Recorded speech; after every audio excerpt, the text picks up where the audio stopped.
यार मला नुकतेच ना 2 मॅरेज म्हणजे लग्नाचे केसेस कळले आणि त्यावरून असा अंदाज येतो की आपल्या सोसायटीमध्ये नेमकं काय चालू आहे.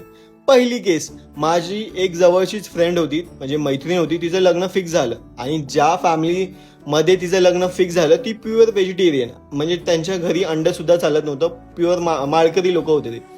आता लग्नाआधी कंडिशन अशी ठेवली होती की मैत्रिणीने नॉनव्हेज सोडायचं तेव्हाच हे नातं फिक्स होऊ शकतं. म्हणजे एकदम विचित्र कंडिशन. यावर खूप डिस्कशन झाले, वाद झाले, जे काय झालं, पण शेवटी माझी मैत्रीण म्हणाली ठीक आहे, मी नॉनव्हेज सोडते, आणि मग ते नातं फायनल झालं. आजच्या दिवशी त्यांचं लग्नही झालं. ओके, दॅट इज फर्स्ट केस.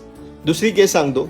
एक जवळचाच फॅमिली फ्रेंड, म्हणजे भावच समजू शकतो त्याला, त्याचं लग्न 3 महिन्यापूर्वी झालं. हा प्रॉपर हार्डकोर नॉन व्हेजिटेरियन, त्याची कम्प्लीट फॅमिली नॉन व्हेजिटेरियन.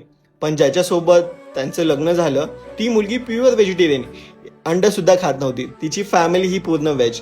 आता ही ते सिच्युएशन अशी झाली की लग्नानंतर मुलीने म्हटलं मी नॉनव्हेज खाणार नाही, पण मी बनवून देऊ शकते तुम्हाला.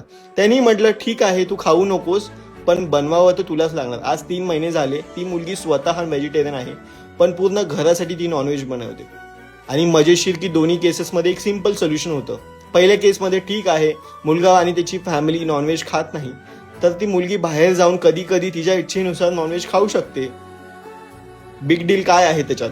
आणि दुसऱ्या केसमध्ये जर तुला इतकं नॉनव्हेज आवडतंय, तू स्वतः बनव किंवा एक कुक ठेव किंवा शिकून घे. पण नाही, एक्सपेक्टेशन अशीच असते की कॉम्प्रोमाइज मुलीच करणार.